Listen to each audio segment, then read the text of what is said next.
Amados amigos, queridos irmãos, bom dia a todos, que a paz do nosso Mestre Jesus, o amor de Maria de Nazaré, nos envolva, nos fortaleça, nos ilumine hoje, amanhã e sempre, para que cada vez mais nós consigamos melhorar e aproveitar a nossa presente reencarnação.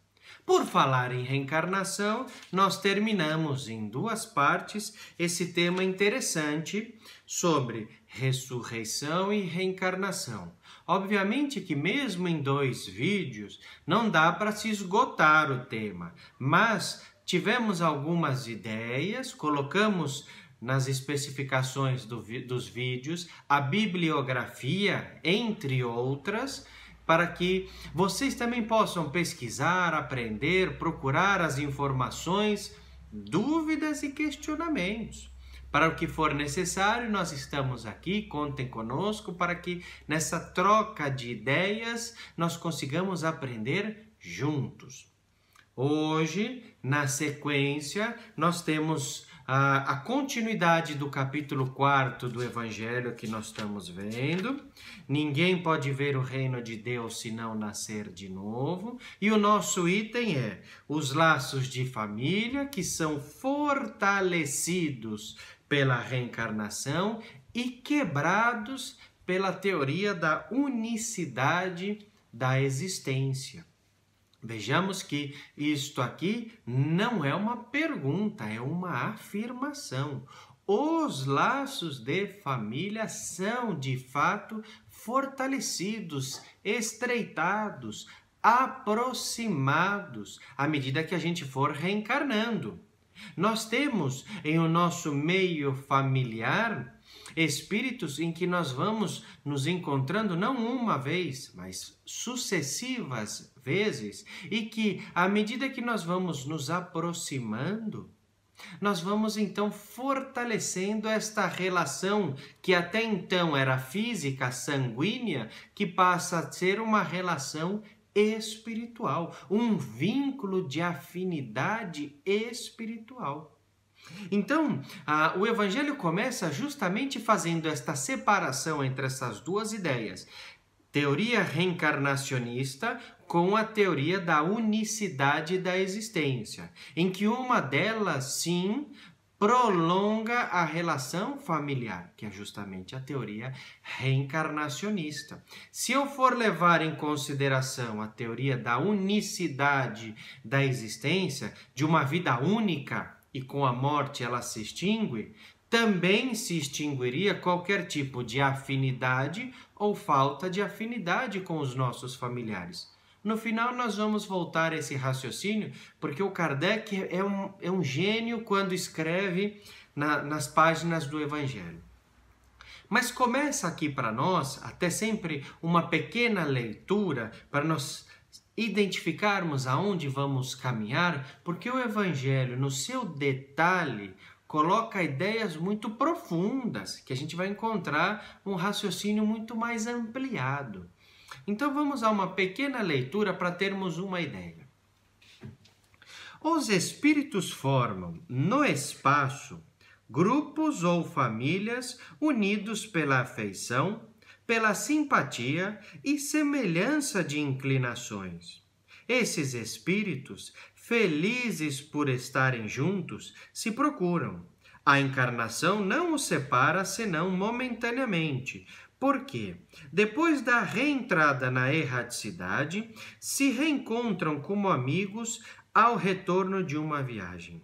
Frequentemente mesmo, eles se seguem na encarnação, onde se reúnem numa mesma família ou no mesmo círculo, trabalhando em conjunto para o seu mútuo adiantamento.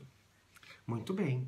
Aqui só aproveitando desde já o que nós falamos num dos vídeos anteriores sobre diferentes estados de alma na erraticidade, esta palavra erraticidade se repete aqui novamente para quem quiser buscar no Livro dos Espíritos, pergunta 223 e seguintes, ele apresenta sobre esta ideia de erraticidade, morada de espíritos errantes, ainda imperfeitos.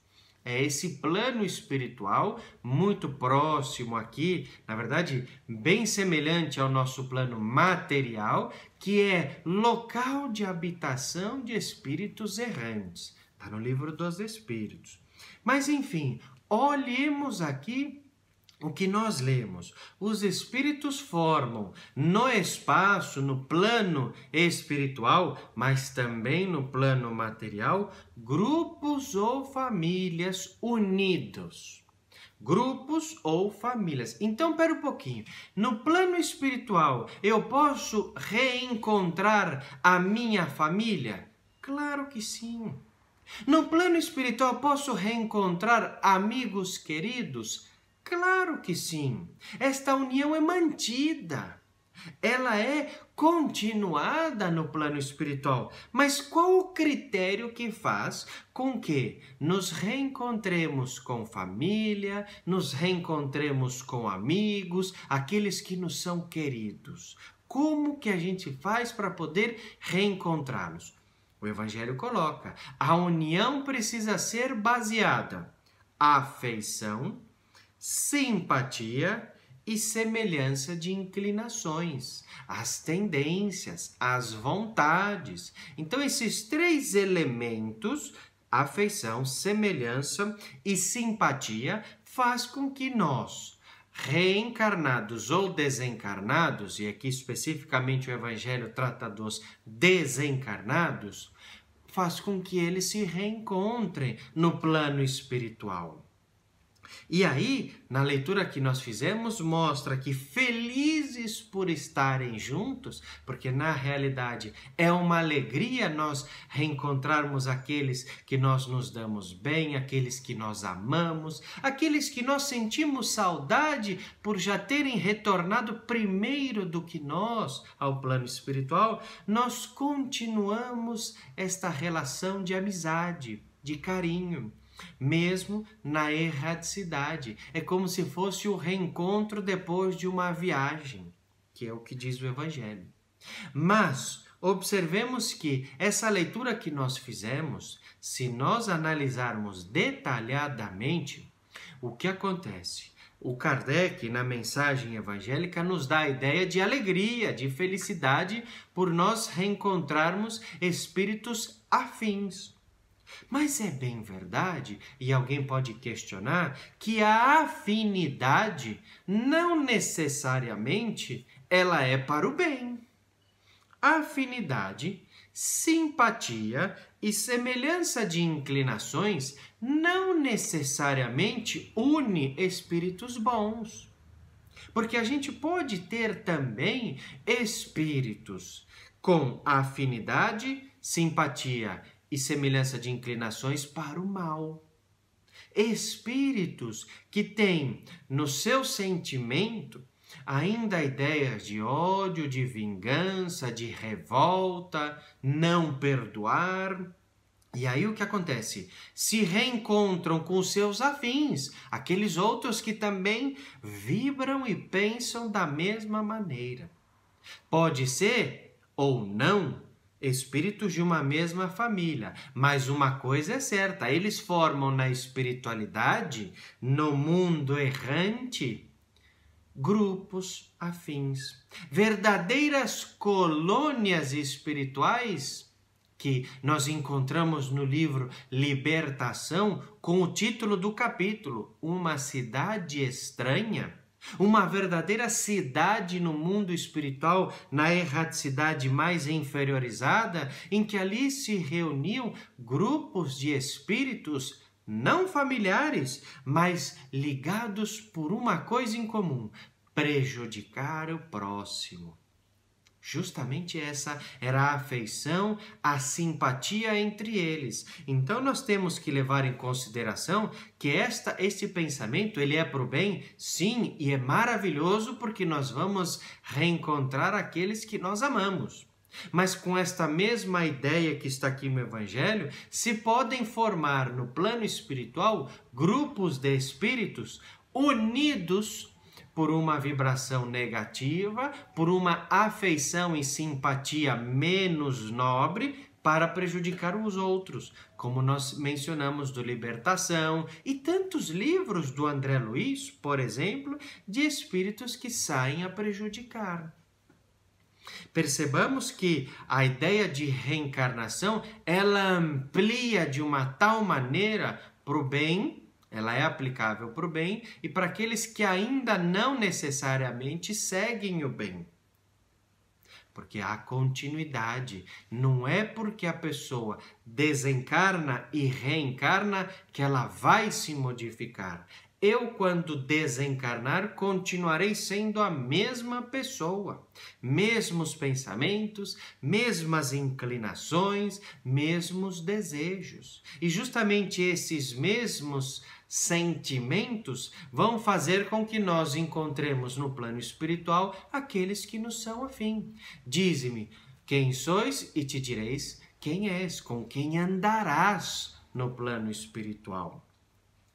Na sequência do nosso pensamento, e aí vale mais uma vez usarmos o Livro dos Espíritos, para quem quiser se aprofundar mais, pergunta 222 tem assim: considerações sobre a pluralidade das existências. São vários ensinamentos do Espírito da Verdade sobre essa ideia da pluralidade das existências, que é o que nós estamos a falar aqui nessa união de grupos ou famílias que são formadas no plano espiritual.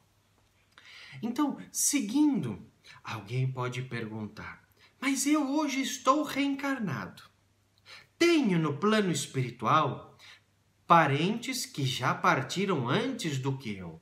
Um avô, uma avó, que nós tínhamos muita afinidade, que já retornou ao plano espiritual. Será que eu posso me encontrar com ela após desencarne? Será que esta união espiritual, esse grupo ou família, por simpatia, por afeição e afinidade, é mantido quando eu desencarnar? Sim. O que me ajuda neste reencontro? A união de pensamentos. É isso que o Evangelho coloca para nós, para fundamentar toda esta ideia de reencontro, justamente a afinidade de pensamentos e sentimentos. Porque até então nós falamos afeição, simpatia e inclinações semelhantes. Tudo isso coroado com a união de pensamentos. Aí sim, estes espíritos afins no plano espiritual se reencontram. O lar, enquanto estivermos reencarnados, é uma oficina de trabalho. É um local onde nós vamos voltar com aqueles que nós temos alguma relação, nós vamos reencarnar para poder dar continuidade. Quando nós partirmos ao plano espiritual pela união de pensamentos, afinidade, simpatia e inclinações, nós nos reencontramos. Por isso, também alguém pode perguntar a seguinte questão: então quer dizer que eu tenho esta união familiar, mas na minha casa, em meio à minha família que nós tanto amamos, tem alguns que nós gostamos mais, tem outros que nós temos uma certa dificuldade de relacionamento, ou seja, uma afeição maior com uns e uma menor afeição com outros. Como que eu vou explicar isto? E aí o Evangelho, especificamente nessa lição que nós estamos a tratar, no item 19, explica que justamente pela existência da pluralidade das reencarnações, eu consigo explicar que o lar, esta oficina de trabalho, esta bênção divina, permite reencontrarem-se espíritos afins e menos afins para que haja união entre eles, para que esta menor afinidade seja algo esquecido do passado, perdoado se houver necessidade e que haja a reaproximação, para que consigamos encontrar naquilo que nós lemos no início a felicidade de formarmos uma família espiritual. Então, é sim permitido pela divindade maior que esses espíritos menos afins se reencontrem na família, possam se reencontrar, se perdoar e aprenderem a se amar. Por fim, o Kardec, na sua genialidade, coloca um raciocínio inverso. Como seria a consequência de a teoria da unicidade da existência para explicar tudo isso? E aí ele conclui que se tivéssemos um pensamento de uma existência única, como então iríamos explicar essa questão que nós estamos a falar agora há pouco, de que uns com maior afinidade e outros com menor afinidade? Ué, se a existência é única, não existe uma causa anterior, como também não vai existir uma consequência posterior. Se a existência é única, como explicar eventuais problemas físicos e morais que eu possa ter? Além de explicá-los, quais seriam as razões de eu vir com problemas se a existência é única?